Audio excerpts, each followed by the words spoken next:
It's okay. Welcome back to Strong. I'm so excited to bring another incredible guest and conversation to our episodes. As we're nearing the end of this season, I'm really passionate about the topic that we will be talking about today for personal reasons. But this is not just a conversation about one incident in somebody's life. It's really a conversation about resilience. So I hope that you walk away from this episode feeling really inspired by the strength and resilience that our guest will be talking about. Welcome, Chris. I'm so excited to have you with me today. Thank you very much, Maria. It's a pleasure. It's a pleasure to join you. It is so excited to be coming to the end of this season and interviewing someone based here in the UAE. I feel like the conversation we're about to have, or we're about to launch into, is a big conversation wherever you are in the world. But for this part of the world, it's finally become a conversation that we're allowed to have in public. So I'm really quite honored to be here having it with you. I know that we're personally affected by this conversation. But before we get into the topic that we're kind of skirting around, let's start with introducing you, Chris. Okay, where do I start? As I say, I'm Chris. I've lived in Dubai, stroke the UAE, since 2013. I moved here for work and other reasons, which I'll probably talk about later as we go through the interview. I'm a father. I have a son of 22 who is in the UK at university. In terms of who I am, I'm somebody who I work hard. I'm just somebody that wants to get on in life, and having to deal with what I've had to deal with, which I'll go through. There's been a lot of ups and downs, but I'm someone that always tries to be that person that people can relate to, that can talk to, and I feel as though I'm someone that people can always ask for help from. Chris, I know why I met you. We were both invited to have a panel conversation about the topic of suicide. Yeah. For me, as a mum with having lost a child to suicide, this topic is something that I am it's almost a topic that I don't want to talk about, but a topic that I know we need to be talking about. And that's my personal reason. And I know for you, it's even more personal. It's something that, will forever long be part of who you are and the experience that you've had. Talk to us about how we led to this topic of suicide with you today. Yeah, I actually totally agree with you. Suicide isn't something I want to talk about. I think the whole focus of that individual word is all about what goes on prior to actually getting to that situation. And that situation doesn't really, I feel, need the sort of exposure that maybe it gets. It's all about sort of educating and trying to make people aware, not just people who, let's say, who are suffering or have suffered from mental health issues, but also trying to educate the people around them to actually spot it, actually understand it, be able to ask and talk about it. And that's, as you said, something that has really, I think, come to the forefront of the UAE, and especially from what I see in Dubai, with the changing in the law due to what happened, mainly because of me, I think. And also the fact that now we can actually try and get a hold of it before it actually gets to that dark stage of your situation. But going back to about myself, I'm 54. I had a very normal working class upbringing, living in London. Born of a Catholic family, not a very strict scenario with regards to the fact that, your father was the person that ran everything and went to work, and mum stayed at home back in the sort of 60s and 70s. I'm going back a long, long way now. But also, I think a lot of it was to do with your family surrounding you. I had a very strong London background, or a very London-based family who were brought up in that very hard working class environment after the war. Grandfather they were both dockers. So it was, there was not, it wasn't given to people in my family. They had to work for it. But the good thing about back in those days is that you actually were able to progress fairly quickly if you were actually doing well. And I go back to sort of my school life as something that I always remember, is that I initially got certain exams I needed to go to one of the best schools in London. And that was unheard of from sort of somewhere where I lived. But, we were offered the opportunities, and we tried to take as many opportunities as we could. But moving into sort of the ups and downs of what I had in my life, they really did start when I was at secondary school, when I was 13 or 14 years old. And it was all about sort of what people had gone through in the past. So, the fact of the matter is that I was the eldest son, and my father was the eldest son. And my granddad was a very hard man, and he made my dad's life very difficult. And my father put very high standards on me. Academically, I wasn't absolutely the best, but I loved my sport.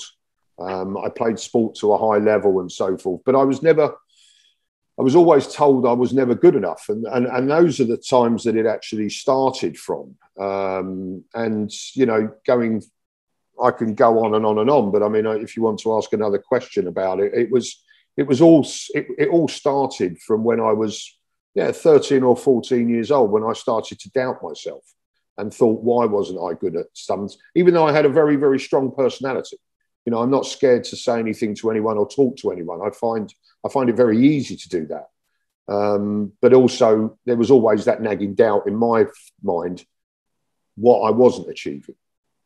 What you're talking about is something I see quite often as an educator, young people that are striving to be the best, either for their own, need of accomplishing that kind of status of being the best, or maybe it's for what they believe their parents would have expected of them to be the best. And I know when I think of my daughter, that was one of the issues that she always struggled with, was having to be the best, and her idea that we expected her to be the best.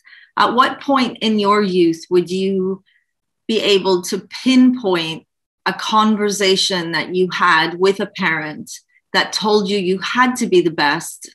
And if not, do you believe that it was your assumption that you thought that they expected you to be the best? Well, yeah, it's more so the actual physical violence that I received as a child.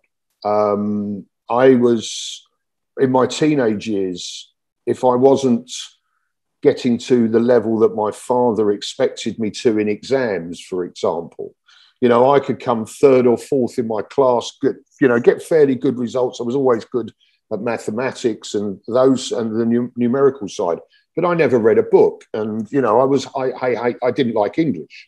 And I was always told by my dad that I was lazy, or I was this, or I was that. And when I used to get my exams and my reports from school, I used to hate giving them to my dad because I knew I was in for a beating.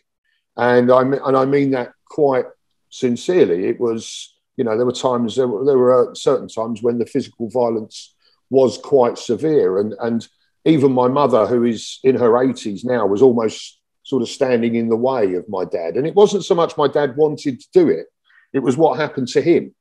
And my younger brother never saw any of this in terms of his upbringing, but nor did my dad's younger brothers. It was almost like the head of the eldest got what happened, whatever happened to the eldest son. And it was almost as though he never knew how else to deal with the fact that I didn't come first. But then in my sporting life, I was swimming for Islington. I played football for a very you know, to a good level. I represented my school. I played cricket to a high level. But sport was never good enough for my father because he didn't like sport. And so, you know, I used to go to football matches and go to play my matches with other people's dads, because my dad never watched me, never took me, never wanted to. And that really was something that I despised of him, but I understood after going through the years and before he passed away, sort of 21 years ago now. He didn't mean what he did. He just didn't know how to express himself any other way with me.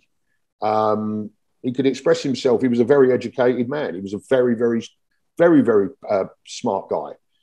Did very well in business, and then didn't do well in business. But his whole demeanour with myself was quite aggressive, and so we had this quite a sort of standoffish relationship. But you know, I still kept doing what I wanted to do, but I always felt in the back of my mind, and this is where as I said, the mental health side started, was that, you know, I didn't have the other people that I could talk to. There wasn't anything around me apart from just getting on with it, really. I mean, back in those days, which is 40 years ago now, you know, there wasn't that support mechanism. There wasn't those things you could discuss with people.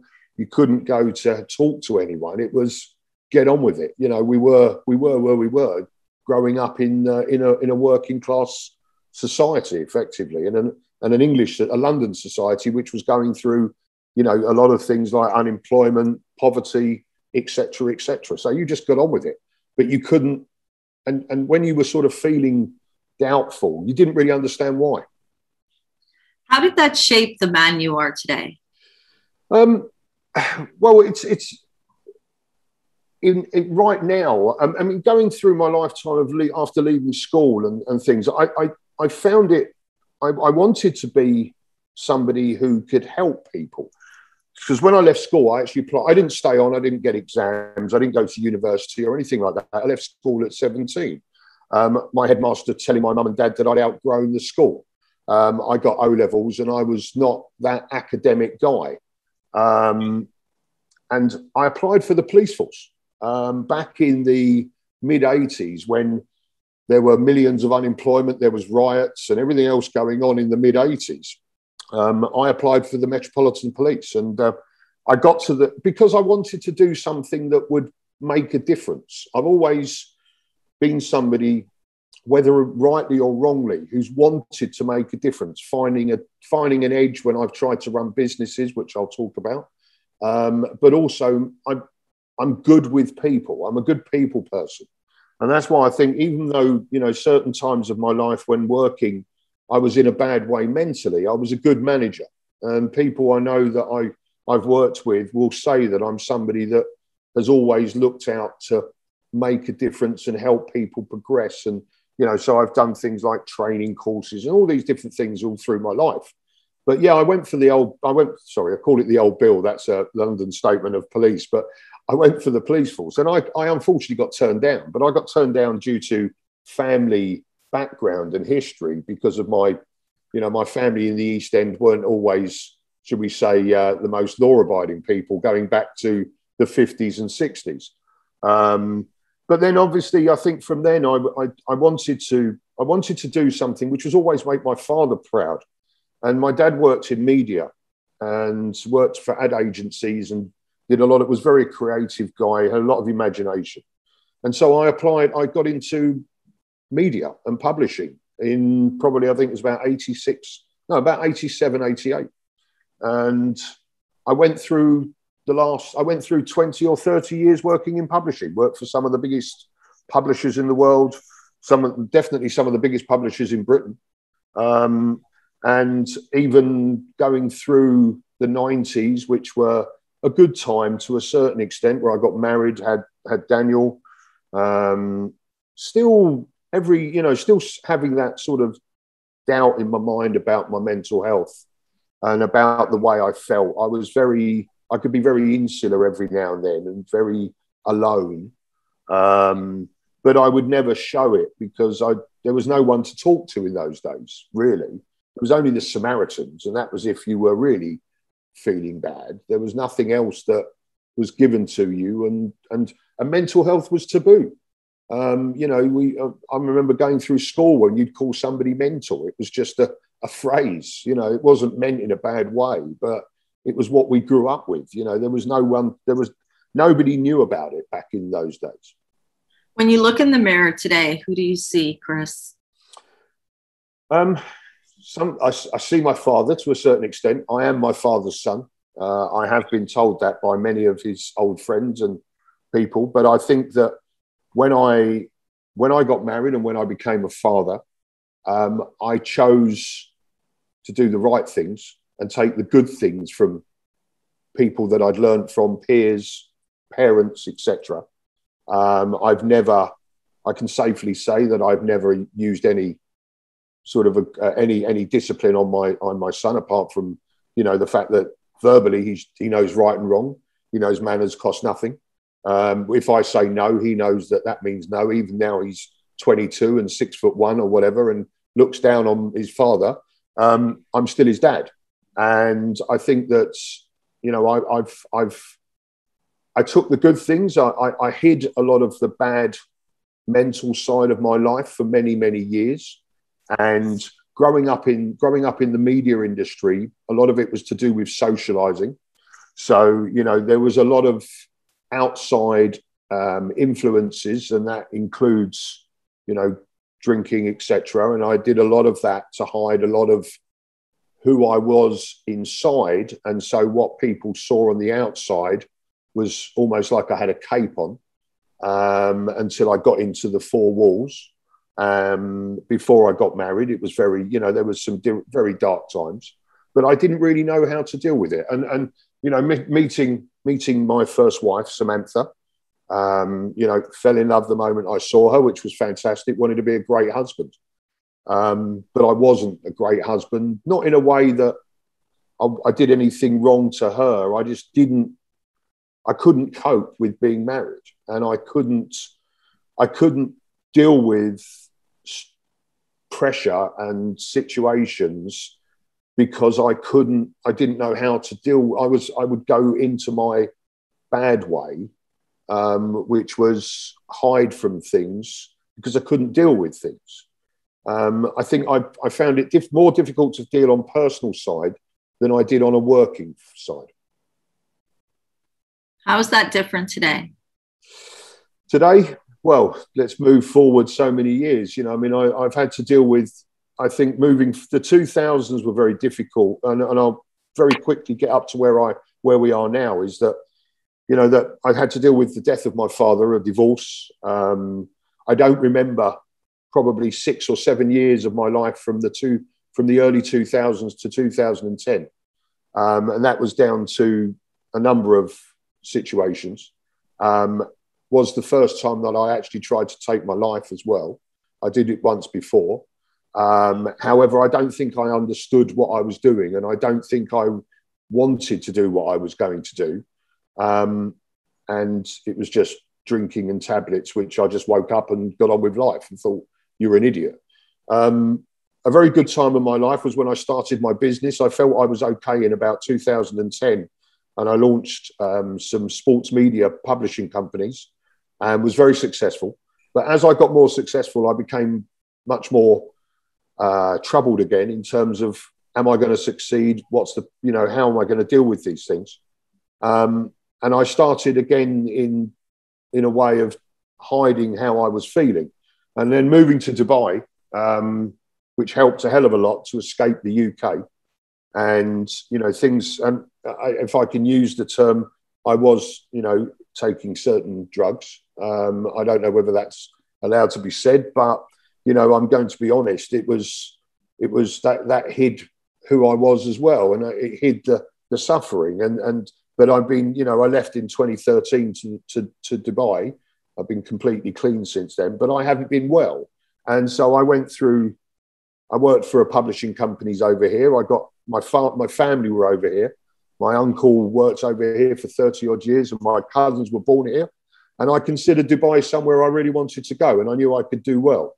but I really didn't understand, again, how ill I was. And I was really suffering with all the different traits of mental health. But I was getting through it, but I wasn't doing what I needed to do. So I was losing jobs. I couldn't wait. I couldn't get up. I couldn't face people. I couldn't do all of that stuff. And where I am right now, so I'm even going to push away what happened 18 months ago, is that I feel fantastic right now. Right now, I'm mentally, I understand what I went through. I actually now understand what I was suffering from. And obviously, you know, what we're doing now is we're raising awareness for mental health. I am currently working with Dubai Police and Dubai government, and we're in the process of putting together a whole awareness campaign, which we want to get right ready to kick in leading up to after the summer. It's taken a bit of time because of obviously COVID and all the restrictions. And, you know, I'm like a dog with a bone now. I want to sort of just go with it, but I have to obviously work in tune with other associations and government departments to get it right. It's got to be done right. That's the big thing. You know, there are too many, you know, we've changed the law. People can talk about it. You don't get arrested anymore.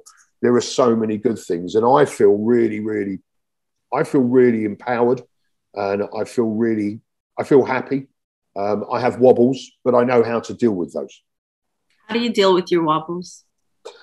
Well, it's interesting because when I after what happened, I was offered so many opportunities and so much help, which was phenomenal. You know, I mean, at my time of what happened, I was told by Dubai Police, "This is your home. We're going to help you." So, in terms of individuals and groups and medical health care departments and businesses, excuse me, they came forward to help me. So I meditate, something I'd never, ever thought I would ever do. I have my stone, which I was given by the young girl that taught me how to meditate. I'm still here, and I do that every morning. I have a structure now. Everything was very haphazard back in the day. It was all just done on a whim, done on, yeah, let's do it. When I was feeling good, I was flying. When I was feeling bad, I would lose every bit of focus. But I structure my day now, which makes a big difference. I walk a lot. I can't do as much exercise as I did, and I hate not being able to do the exercise because of knee problems and whatever. But I take it easy now and then. You know, I can switch off and give myself a bit of me time, which is what I'm told by a lot of my people that have helped me, is that, yes, you're helping so many others, which I have and am, but I've got to look after myself as well. Okay, Chris. Sorry, I was going on a bit there, wasn't I? No, I love that you're talking to us about how you've implemented structure. And I think you're right. I think sometimes as individuals, we tend to feel really good on those good days. And I think sometimes it's on those good days that we remember to do those little things like meditate or reflect that you were saying.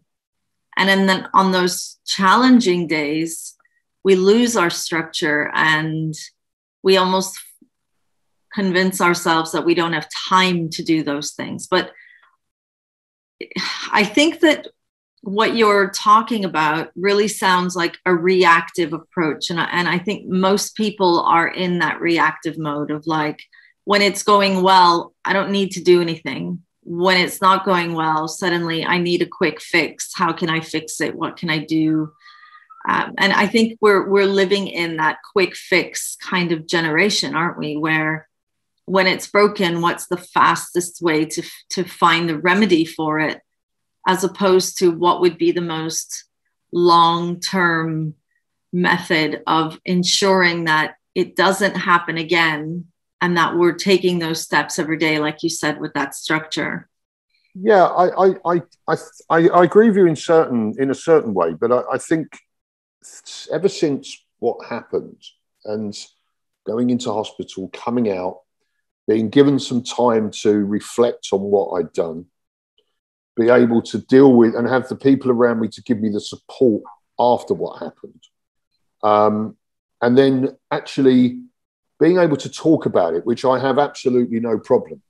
And the reason I had no problem about talking about it, and I think myself talking about it has made a huge difference to what goes on over here, especially on the social media side, especially on the media side with regards to radio, news, etc. I went on to Dubai Eye, and I spoke to Tom Urquhart, who is a guy that I know very well and is also one of the main hosts on the morning show.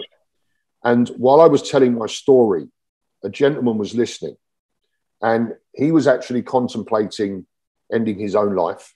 And he heard my story, and he heard what I wanted to do and where I wanted to go to and who I wanted to be again, which was Chris, because I didn't recognize myself for 40 years at many, many times of my life.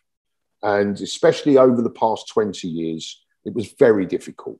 You know, I had started very early, and then sort of 80s and 90s, up and down, very difficult in the 2000s, very difficult in the last 4 years here. You know, I couldn't actually work in the last 4 years here, couldn't face people, was living with my partner where she would say to me, let's go out, and I'd make up an excuse. I was in a really, really dark, bad place for the last 4 years. But I couldn't tell anyone because I always thought I'd wake up the next day and everything will be okay. But when I was telling this story, and he phoned up the radio show, and I saw him on the next one because we were updating how I was, and he was on there, and he came to me and said, look, you saved my life. He said, if I hadn't heard what you'd said, you know, I would have probably done myself in. And that was really that was an incredibly moving time. And I'm all cried out, you know, I mean, I'm an emotional guy. I don't care about, you know, being this big father figure of my son and eldest in my family and all this other rubbish. I think emotionally you have to be able to open up, and now I can. And, you know, I went home in February last year and saw my mum and my son for the first time in 4 years and told them everything. And I think my openness really brought home to people that could contact me. And I've spoken to between 500 and 600 people who are suffering. And I was on the phone about 8 o'clock last night to somebody, you know, and what I can't, I'm not a doctor. I can't heal people, but what I can do is people can relate to me because I can listen to what they want to talk about on a normal basis because I've been there. And that, you know, some people find it very difficult to speak to doctors, psychologists, psychiatrists, because they feel as though they're talking to someone who's only doing a job. You know, with me, they're talking to me who's someone who actually has been there and cares. And, you know, I've done things with schools and spoke to younger guys because my son has dealt with mental health issues. And, well, I think most kids actually go through a lot of that issue. And obviously, you know, you've got an incredibly powerful sort of example of that and such a you know, a sad scenario. But my thing is I want to be proactive with these people because I want to get them talking, because once you actually open up for the first time, that's 50%. And I've always said to people, well done. When anyone has ever phoned me, at the end of that call, I've always said to them, congratulations, I'm so proud of you.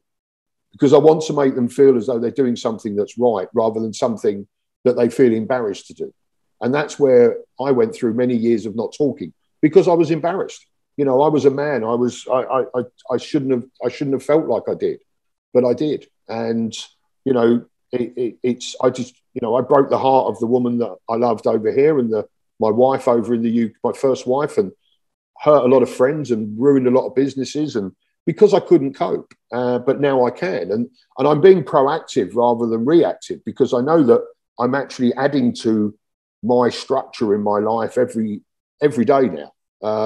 Even when I have my wobbles, I learn from how I'm feeling. And yeah, I feel really good, and I want to make a real difference because I don't want anybody, and I mean this, I don't want anybody to ever be where I was, ever. I don't, you know, I've seen it over the past few months with people. I've been in hospitals with guys here in their 30s who have tried to do what I did, and you know, but we're getting them the help through the hospitals, through this, you know, through the individual people that can help, through the medical centres, etc., etc. You know, and we're doing workshops with Dubai Police, but that's by the by, because what I'm trying to do with Dubai Police right now is we want to build a network where we can help every nationality, every age group, every anybody and everyone. And you know, I've been dealing with people from all different nationalities. You know, Indians, Filipinos, Syrians, people from the Middle East, expats. So you know, there's no distinguishing. I don't believe in the fact that, you know, if I don't know them, I won't help them. You know, I don't turn away from them. Chris, I want to know what brought you to deciding to end your life. What was the thing that made you believe that that was the best option? Well, it was a build-up of probably 3 or 4 years before that, as I said, where I couldn't work, where I couldn't face people. I lost touch with friends. I only had my partner, and I couldn't tell her. She just always thought I was just being ill or whatever. It was the thoughts of, it was the last, I became homeless in September 2019 when I actually opened up to my partner, and I broke her heart, and I'd lied to her, not because I lied to her because I wanted to lie to her, because I didn't want to involve her. I didn't want to hurt her. And we had a place together, and she kicked me out. And so I became homeless, and I got taken in by somebody from British Dads, which is a group that that ultimately saved my life, Dubai British Dads. And I was in a lot of pain. I was in a lot of darkness. I couldn't deal with things. Over the last few years, my weight was up and down. My sleep patterns were terrible. I just had pain. I didn't care. I wasn't hurting. Some people are finding difficulty with mental health due to things like finances, family, relationships, all of that stuff. This was a build-up of 40 years. And on New Year's Eve, I was on my own in a room struggling, and I'd gone through Christmas on my own, struggling. And I literally, on January the 2nd, I decided to end my life, because not for any other reason than I just wanted the pain to stop. I mean, I literally could not take the pain of being so down and dark, thinking about death 6-7 times a day, planning things, looking at things, dealing with things. And I just had a pain in my head that was just destroying me. And I was completely relaxed. I knew exactly what I was doing. I didn't take anything to get me to the stage of what I wanted to do. I was in complete control of myself.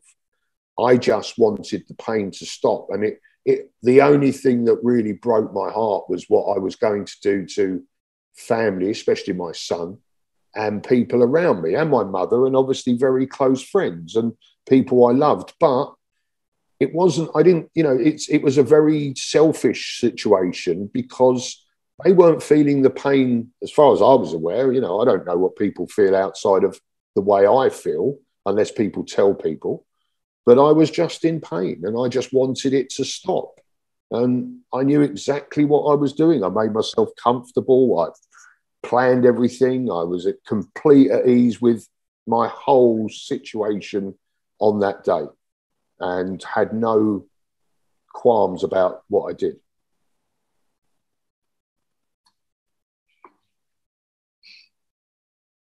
But luckily I was found. How were you found? Well, as I said to you, I mentioned about the British Dads. Now, the British Dads group on Facebook got me somewhere to stay back in 2019 with somebody who has become an incredibly good friend, him and his wife. They took me in without knowing me. I was sitting at McDonald's and saw them. But then what happened was I went on my own again, and I wasn't well enough. And so I did a post around about 6:30, 7 o'clock on British Dads, and I just said, thanks, Dads, bye, Dads. And I switched off all of my data, phones, laptops, everything, and just got myself ready for what I was going to do. It took me a few hours to sort of, I chilled out for a bit. I dozed for a bit. I sort of tested what I would be doing in terms of hanging myself, and couldn't use the ceiling because of my weight. I would have pulled the light through. So I decided on using the handle of the door, and I've got a bad back, so I put a pillow down, and I tested how far I would go before passing out and how I would want to do it. And, had a coffee and just did that. And while this is going on, people are trying to find me around the world. It's gone ballistic on Facebook, and no one knew where I was. So somebody phoned, a gentleman from British Dads who basically did save my life, phoned Dubai police. And he had to phone them a couple of times, but he got through to someone in CID. They phoned the police, and so the police were trying to find where I was, and they couldn't find me. So they went into this particular mode of mobile searching by triangulating the last time my phone was on. And when I did what I did just after midnight, maybe a little bit later, and I was up against the door, and I passed out. And what had happened, from what I can gather, is that the handle had slightly dropped down, which didn't take the whole force of taking my life. So I was given a little bit longer. And they found my apartment, and they found my room in this house. And they tried to get in the front door, but I was up against the door. So they came up through the back and broke in through the back and literally gave me CPR and brought me back.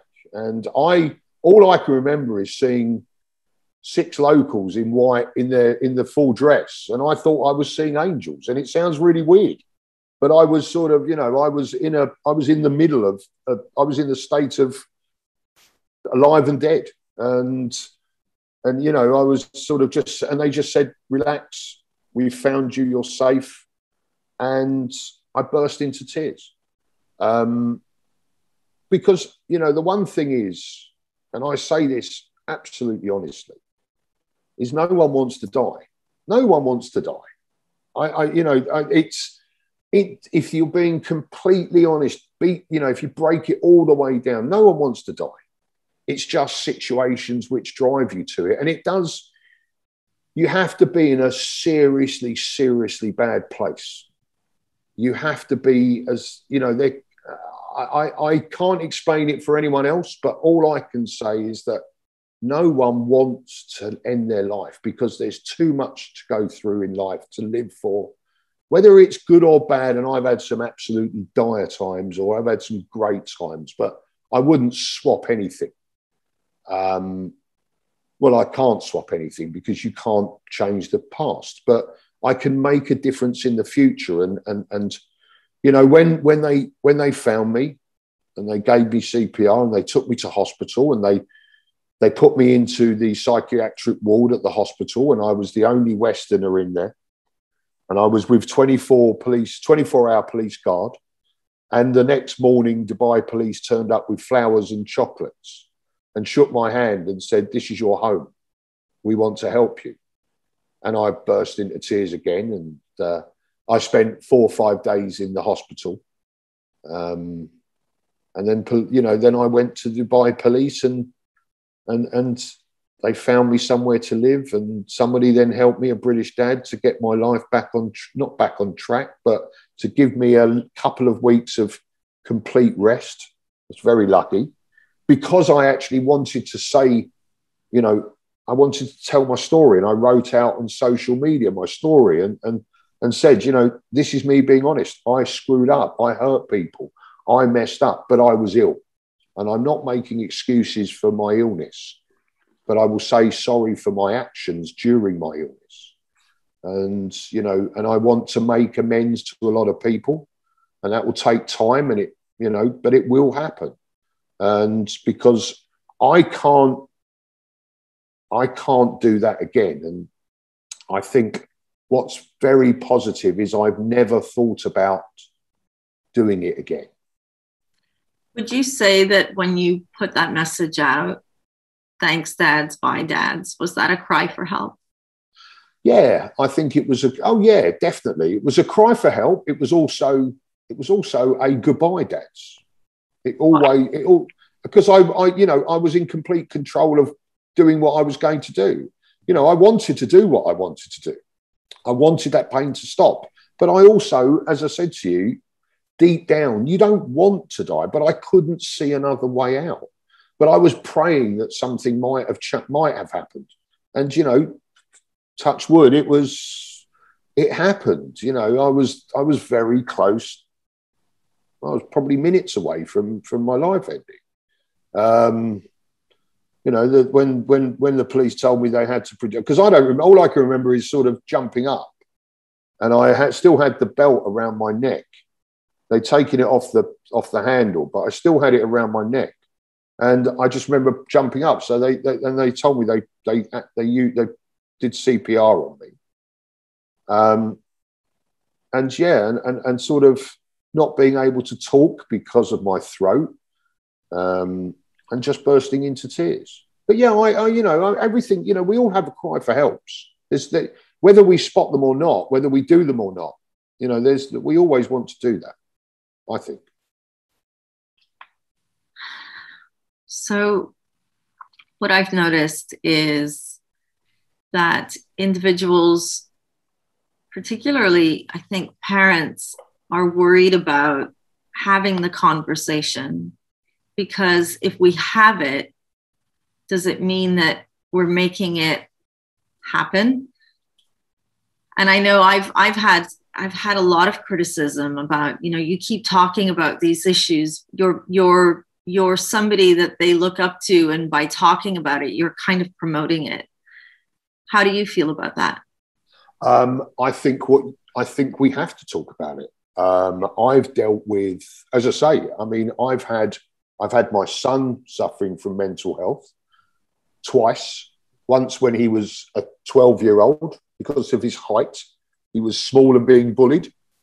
And, you know, he's now 6'2", but I mean, he was very, very, he looked like an 8-year-old when he was 12. And, you know, then during his exams and I've dealt with British dads over here I've spoken to their kids, and their kids are suffering from mental health and stress and anxiety, and don't feel as though they can talk to their parents. I think parents have to talk to children. But I think it's totally different to when I was a kid, because when I was a kid, we only listened to our dad. We had no social media. We had no outside interests. We weren't as if you like, as wide ranging in terms of of what we see nowadays, or what children see nowadays, access to what children have nowadays. And some of it's good, some of it's bad, but it is what it is. And, you know, when I was a kid, there were 3 TV channels and that was it. There was nothing else. You know, there was no computers. There was nothing. And I think what kids have seen is kids are growing up too quickly, I think, to a certain extent. I think children don't let themselves use their things like their imagination, which we had to.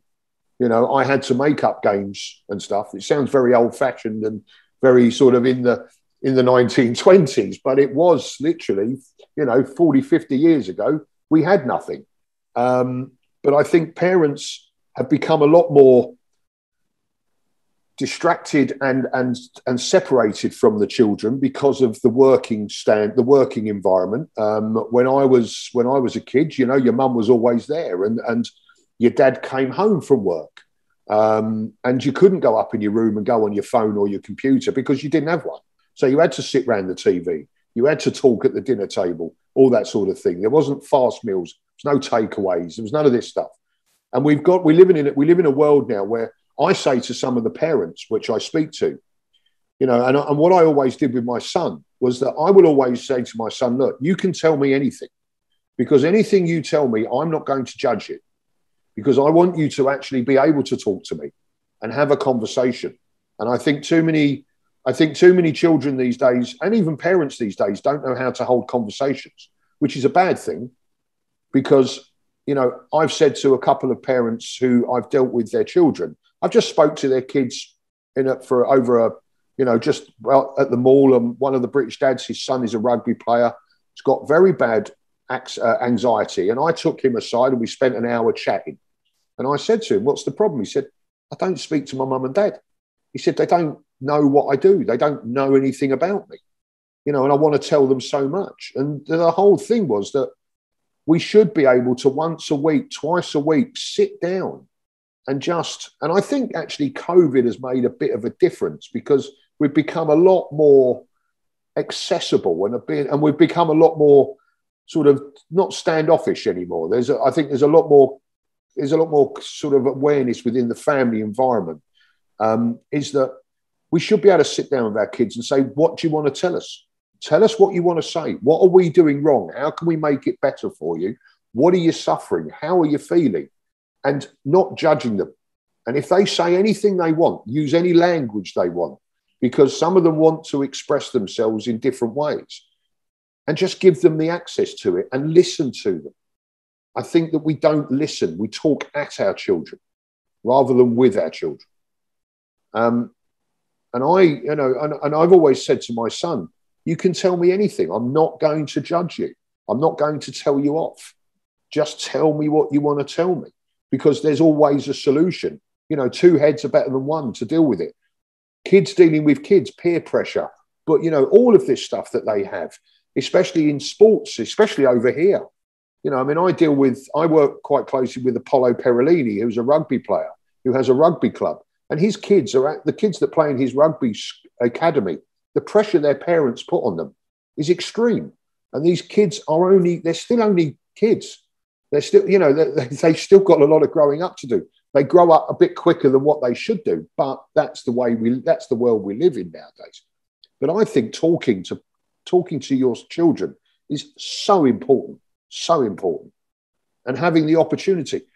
And also, I think the education system's got a lot to do with this, is that they have to, you know, I know that there are people that work in schools that are there for people to talk to, but kids still feel like they're talking to teachers, where if they were talking to somebody who wasn't part of that school and was somebody who had an experience in stress, anxiety, mental health, whatever, they find it a lot easier, because they're not going to be judged. They feel like they're being judged. It's almost, you know, the same comes with businesses, with EAP systems. And are you being sort of monitored when you go and say you've got troubles at work, and you speak to somebody on you know, with companies such as ICAS, when they have the numbers? Am I being monitored by the company who have that insurance? No, you're not, but people think they are. So it is, you know, I know that people find it easier to talk to me than they do to talk to a psychologist or a psychiatrist. I know that for a fact. And that shouldn't be the case, because I think, you know, that they should be able to go directly to the source. And that source is the person that can help them, because I'm not a doctor, but I can maybe move them forward. So coming back to you again, Chris. Yeah. I remember when I heard you speaking about your story. And I was thinking, I've lived here for a really long time. I've heard a lot of stories of different people and the constant fear of getting caught. Would you say that you were the exception, or are you now the new rule? Yeah. Well, I didn't realize, you know, that people, it's an interesting question, because, you know, the fact of the matter is, it's not just here, but worldwide. If you try to take your life and you survive your suicide attempt, you've broken the law. And that's in the UK, that's everywhere. That's not just, you know, everyone sort of, I've spoke to people here and they've sort of said to me, well, you broke the law here. I said, I broke the law everywhere. You know, it is what it is. And the one thing that they've changed here is that they've changed the law. And, you know, I did what I did. I didn't care about being caught. I didn't care about, that didn't even come into my thought process. Am I breaking a law? Am I going to be caught? I didn't care. I was worried. I wanted to stop the pain, and that was it. Now, on the back of that, maybe because I was a Western expat, I was treated slightly differently. I don't know. I've had that directed at me before.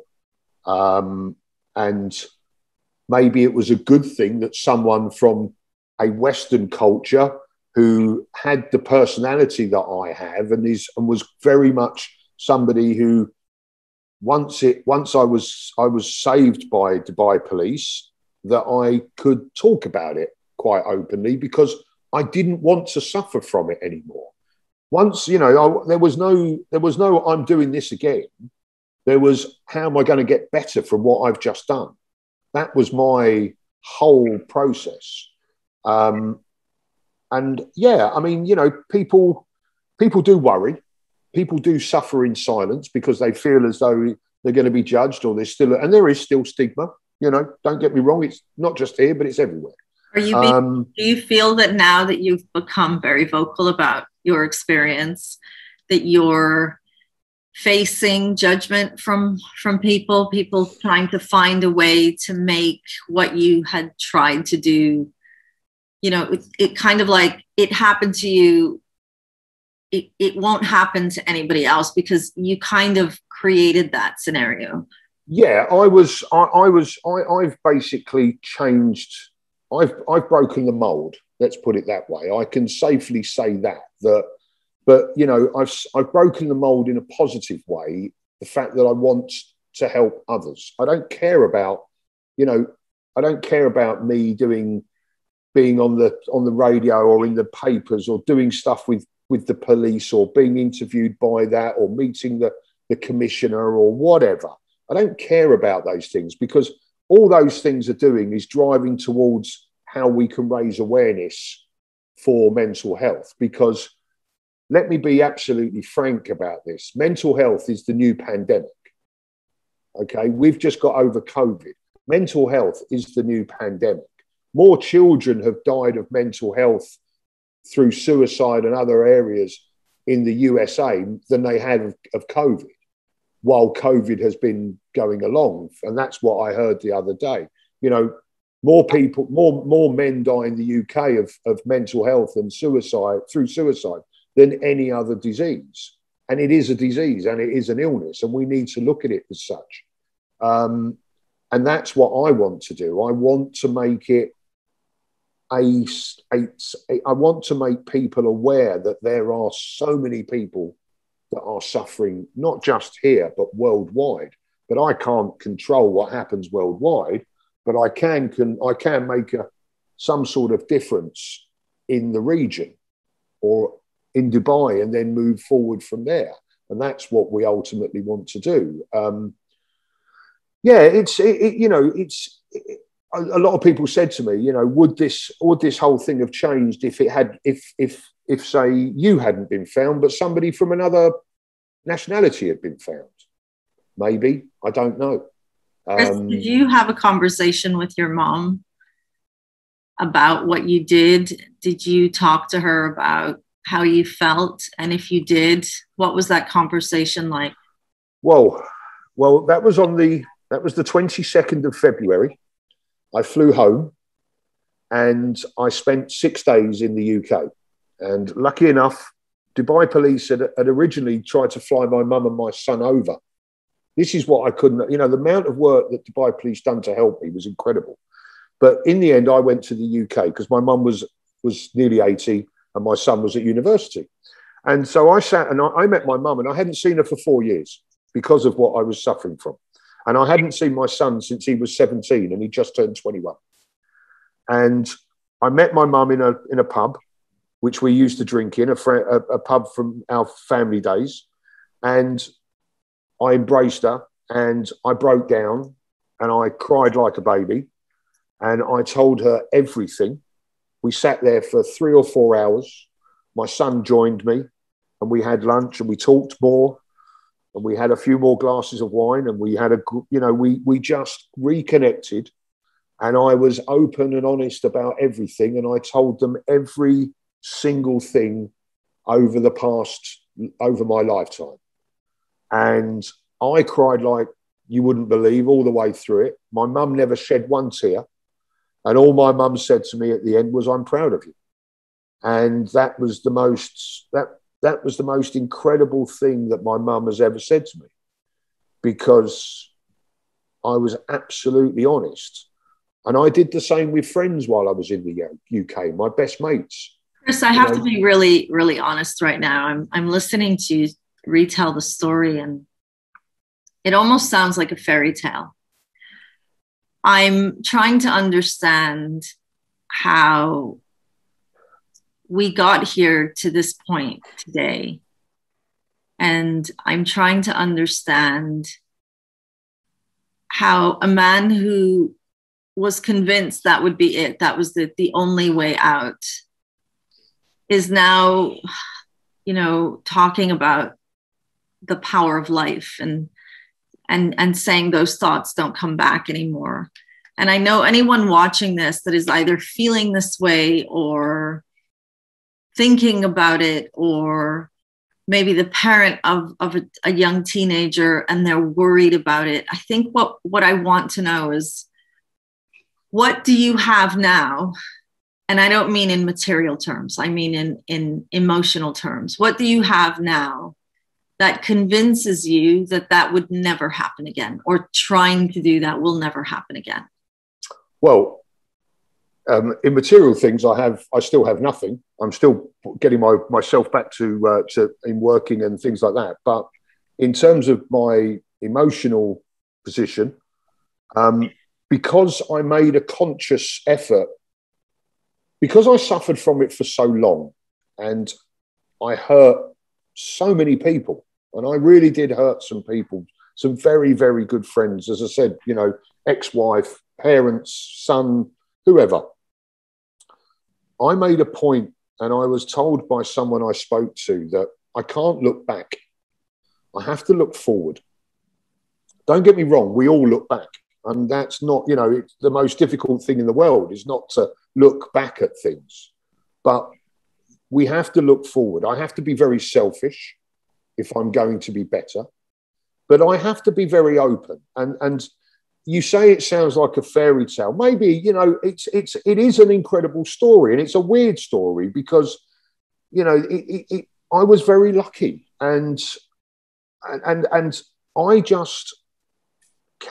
just need to be able to talk about these things now with a head on me that says, I'm going to get better. I'm not going to do this again, because I can't let other people who are suffering speak to someone who is still suffering.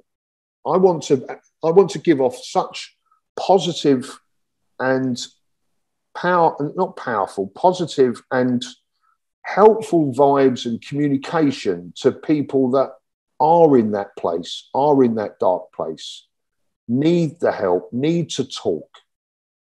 I'm doing that. Would you have listened if somebody like you had spoken to you at that time? If we go back before it and whatever, if I felt as though I had somebody that I could talk to about it, that had experienced what I was feeling, then maybe yes, or maybe no. I'm not going to say of course I would, because I was really I was very, very conscious that I didn't want to involve other people. I always, as I said to you at the start of this, I always felt I could wake up the next day and it would be gone. Every day I thought I would wake up and it was gone. I always prayed that I would wake up the next morning next to my partner and I'd say to her, Michelle, I feel fantastic, that sort of thing. But I got to, I think that if it's a difficult situation, because you see, the one thing that I couldn't do for the many years before it. So like the 4 years before what happened, is I couldn't work, or I couldn't communicate, couldn't do anything. A lot of people, and as I said to you, it wasn't, a lot of people were suffering from mental health due to certain aspects in their life, which has happened due to COVID or beforehand. I've only met a couple of people who, and I'm talking of people in their sort of 30s and upwards, who have been suffering from this when something like finance hasn't been involved or relationships hasn't been involved. Nothing like that was ever a problem for me. I was just ill. And it was really quite weird, because somebody said to me, one of the doctors said to me, so what turned like this for you? I said, it happened when I was 13. I went back with the meditator, and we went back in my life. I sort of went right the way back to my childhood to sort of try and recognize when this had started. But I would talk to anyone. I would talk to anyone and help and pass it, put them in touch with whoever was the right person. Well, I can say that I'm just really happy you're here today. I think that you being here and being in this part of the world and being very open about sharing your story is a strength on its own. I think that being able to address the topic, and I'm hearing a lot of ownership of things that have happened in your life and relationships, but I really believe that there's a lot of empathy to be found here. And I'm happy to hear that you're feeling empathetic towards yourself as well. And I think in talking more about recognition and self-reflection, that's the key. And I do believe that it's very, very important that we do have more of these conversations, not in the form of promoting the topic and promoting the outcome, but in the form of prevention and preventing and creating an awareness. But also, I believe that young people don't hear enough stories of resilience. And sometimes in telling the stories of resilience like this, we have to have conversations about what we're most afraid of. And as a parent, having experienced this by losing a child to suicide, I can tell you that if somebody had talked to me years ago about what this would be like, I don't know if I would have been receptive, because I think when we talk about suicide, we still have this idea that it happens to somebody else's family. Oh, of course. And I think we still have this idea of what the individual who would attempt to do this should look like or be like. Absolutely. But I think can I add one thing that I think we haven't touched on, which is very, very important to me, is actually the people that are around or see something, people actually identifying when somebody is suffering. It's very difficult. And it has, no one ever walked up to me. And I know a lot of people sort of talked to me after I went back to the UK. Lots of mates said, I remember seeing that in you and this, that, and the other. And I didn't do anything about it. And they tried to, they felt guilty. And I would say to them, you can't feel guilty for something you didn't deal with because you didn't know about it anyway. But there are so many ways now that others can actually see differences in other people. And that goes through sort of, the changes in people's behavior, the changes in people's mannerisms, the way they turn up for school or work, the way that they work, the way they talk to people, their aggression. There are so many different mannerisms that we have to look out for. And it is up to everybody else around you that knows you, that deals with you, that even meets you, to say, if they've seen these traits changing over the last sort of 6 weeks to 2 months, and they've seen a change in your way, just ask this person, are you okay? It's that's a really big thing, because I guarantee you there are a lot of people suffering right now who actually want to be noticed, that can't talk, but want someone to go up to them as a friend that can see them. And, it only takes a couple of minutes to make that phone call. Or if you haven't seen someone for a few months, ask them for a coffee and a beer and just say to them, how you doing? You know, what's wrong, man? Because I guarantee you, when people start to disappear, and I disappeared and lost touch with my friends for years, and my ex never said anything, and I don't blame her for that. But I wish she'd said to me, what is wrong with you? You know, and maybe I would have broken down and told her, but I never had that. And I hid away from others who I would have wanted to spot that. But if people can spot it, especially in parents and kids, but that's where we have to take more of an involvement in our kids' lives and our family life, because that is very important to kids and to children and to young teenagers and to teenagers. Yeah. Chris, your life has definitely taken a turn. And again, I'm just so happy that you're here. And I'm happy that you believe that life is worth living and that you've decided to use your challenges to empower and create a positive impact on the people of our community here, and obviously the people of communities around us that will tap into these stories and learn from them. Thank you for being open, and thank you for sharing your journey. Well, I have to say thank you very much indeed for your time. And I know I go on, but I feel very passionate about these things. And I do want to, I don't just want to make a difference. I think there's a lot of us out here, including yourself and other people, that can and will make a difference to help others. So thank you very much indeed. And we'll speak very soon. Thank you, Chris. God bless. Take care. And that brings us to the end of another incredible conversation. Today's conversation was very personal to me and to Chris. And I hope that anybody watching will understand that the conversation isn't about suicide. The conversation is about mental health. It's about having conversations with our young people to really find out how they're doing. And you don't need to be a teenager to ask that question too. Ask your colleagues, your friends, your partners, how are you? And really be receptive to listening to what they say, but more importantly, listen to what they're not saying, because it's, I believe, in that gap between the words and the gestures that we can understand that the conversation needs to be had. I'll see you all next week for our final episode of Strong this season.